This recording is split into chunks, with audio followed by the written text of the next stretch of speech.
the morning of a springtime day, a letter came for me, Vivian Powwow. I was expecting the letter because it always comes in the springtime. It was an invitation to the Indian festival at the end of summer. As I read it, I thought of my son Moses and the surprise I had planned for him. In the tongue of my people, my son's name is Spirit Flower. Sometimes he is not like a flower, but like the colt of a wild horse. Together we looked at the pictures which came in my letter. And then I told my boy I would take him this year to the festival. His face did not become much excited, but I know him well. His heart was like a feather when I told him of the wonderful things he would see at the festival. He has never been away from home.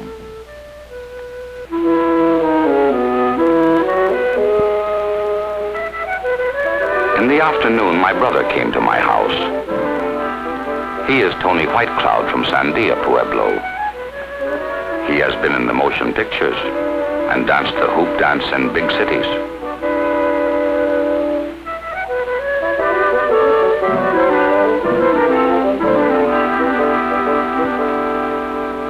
He laughed when he saw Moses trying to dance the hoop dance.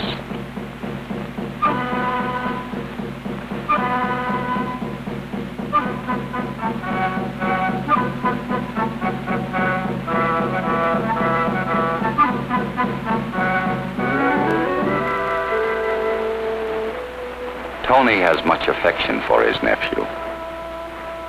So I was not surprised when Tony agreed to put on his costume and do his big dance for my son.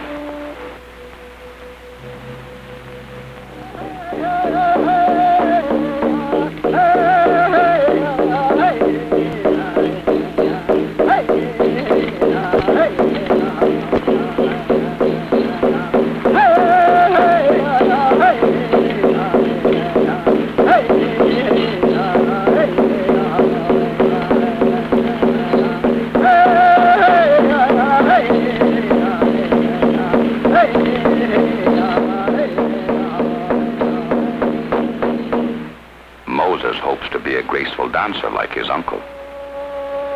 But more important things come first. My son is now 8 years old, and it is time to tell him the story of our people and the meaning of our ways.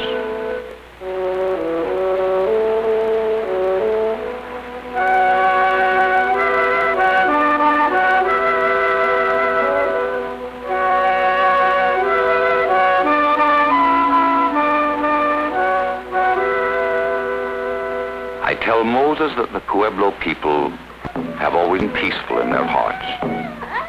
We have built homes, first in the high cliffs, then in the valley.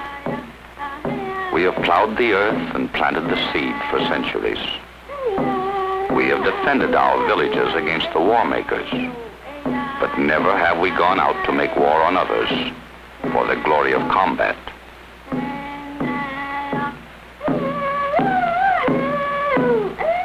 We live together in our pueblos and settle our troubles in our own way. We work hard all our lives.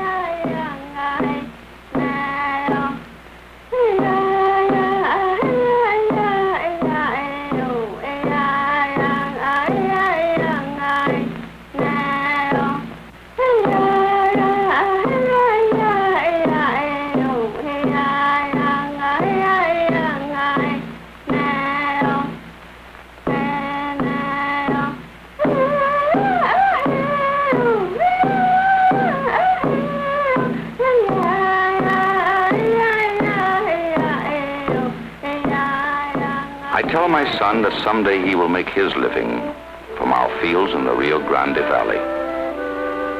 I must prepare him for that work. I tell him that the burning sun will steal moisture from the land, and the river must give it back if there is to be life for growing things. Long before the white men discovered America, Our forefathers irrigated this land and turned the Rio Grande, the Rio Chama, and the Pecos River into their fields. I tell Moses that water is his greatest treasure, and that water comes down from the high mountains when the sun of early spring touches the snow.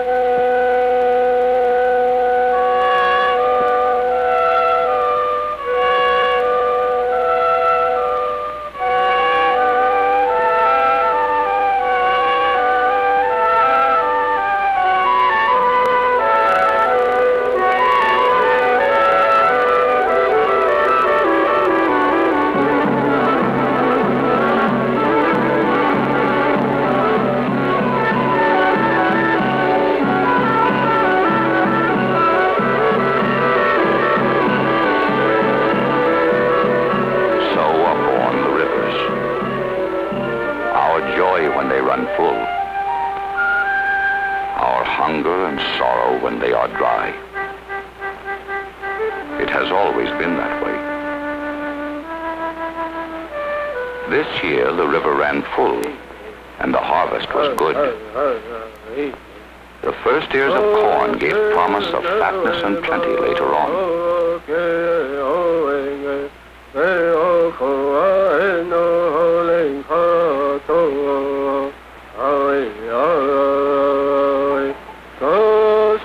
In all the summers of my life, our wheat fields were never so good to us.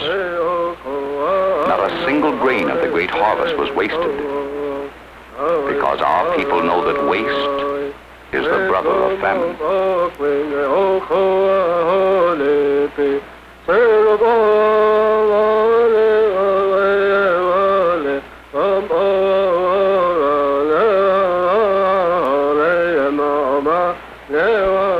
Moses was proud when I asked him to work at my side. In the Pueblos, all must work, because part of each man's harvest belongs to all of us. If one man idle, all suffer. This I tell to Moses many times.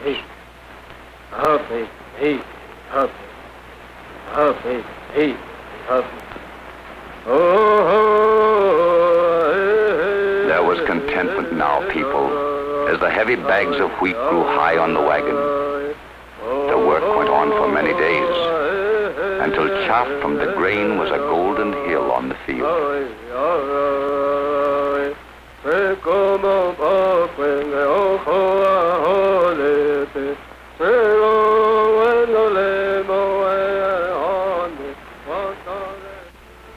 When the school bus came from Santa Fe to get the young men and women of the Pueblos, Moses was sad.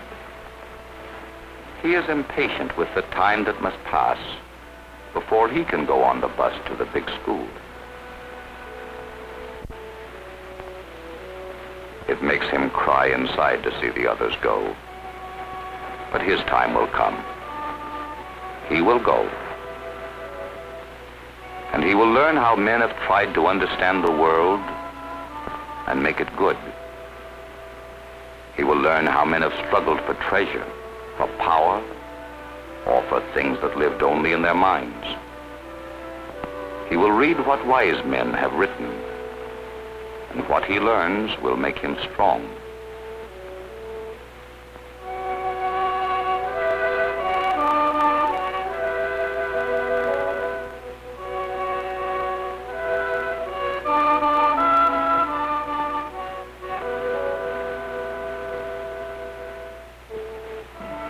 He will be clumsy at first, but he will discover the skill in his hands. This is born with him and can never die in him.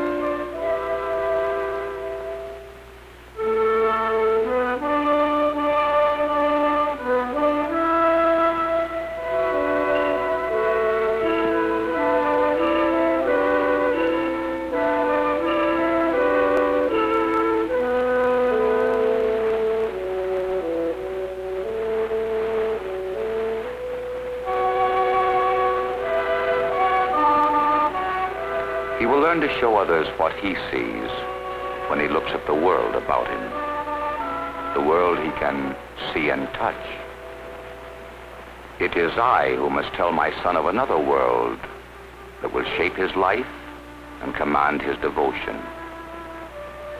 It is the spirit world of our ancestors, the old people who worshipped in their own way 900 years after Christ was born. In this religion, the great mountains that guard us are sacred. The sun is a splendid man in white doeskin striding across the heavens. Lightning is a jagged serpent with a tongue of fire. In this spirit world, there is a giver of light, whose gift is brought to earth by the eagle to cleanse the heart of our villages. The old people danced to imitate the eagle's visit, and as they danced, so we dance. The movements of the dance have never changed, and never shall.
My son, what I learned from my father about the old people and their great skill as hunters.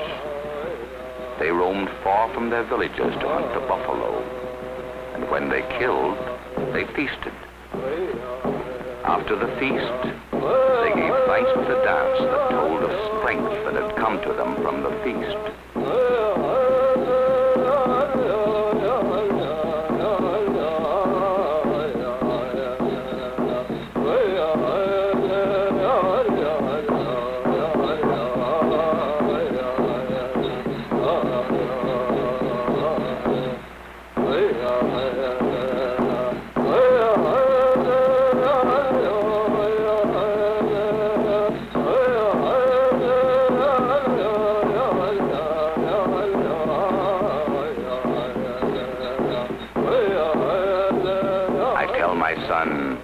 He must obey the spiritual laws of the old people until he joins them in their honored life after death. Someday he may be chosen to dance the bow and arrow dance. So I explained to him that this is our way of imitating the hunter and the hunted. My son will never need to hunt with bow and arrow, but the dance will go on for generations to come.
short summer, I cannot teach my boy the lessons that our people have learned in 1,000 years. My father could not do this for me, and there is no need to hurry. I am giving Moses a good beginning for one so young. Our people believe that a wise teacher knows when it is time to stop teaching. Such a time was festival time. Up and down the Rio Grande Valley, our Pueblo families left their homes for the town of Gallup, New Mexico, where the festival was going to take place. Indians from every reservation on the western plain were on the road to Gallup. Some traveled in wagons, some on horseback, many in trucks and automobiles. We were all happy. I told my son he would see a great gathering of the tribes and make many new friends.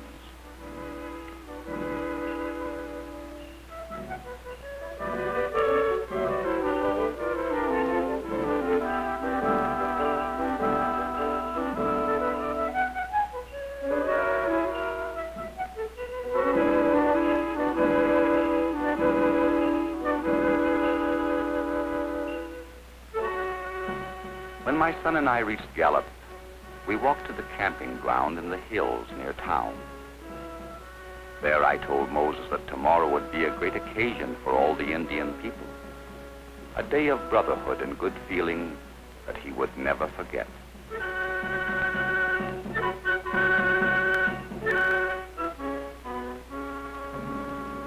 Hearts were pounding when the celebration began.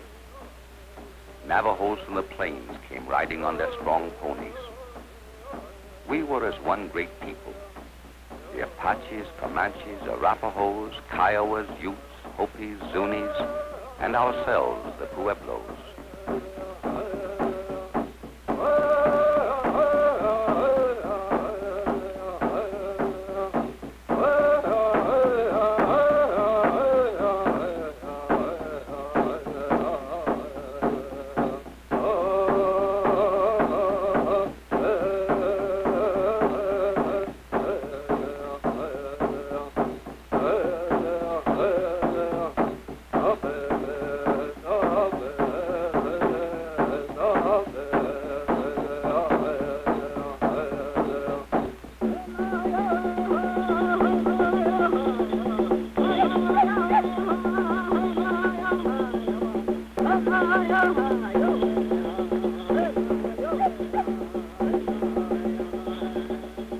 My brother Tony led our family dancing with his hoops. Moses followed Tony with a simple hop step that I taught him.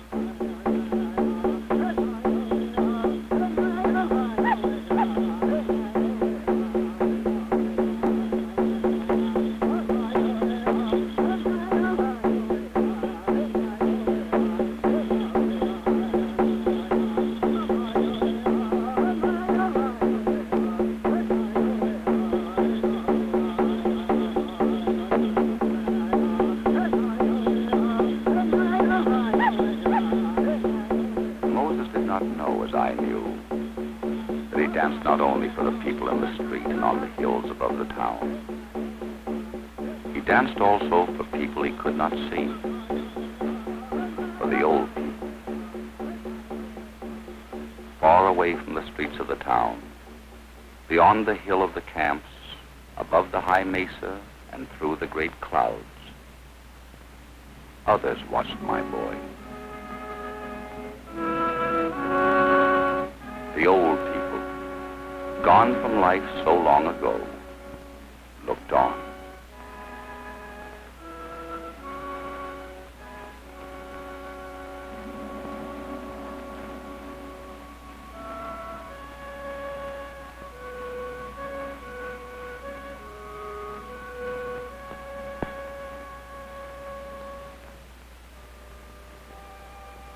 They who know there is a special meaning as well as softness in a cloud. They who know the wind is swept on whirling errands by an invisible master. They who know that rain is a blessing bestowed by a friendly God. They watched my son dance and they were one with him, leading him in the way of their faith to be always worthy of his heritage as an American.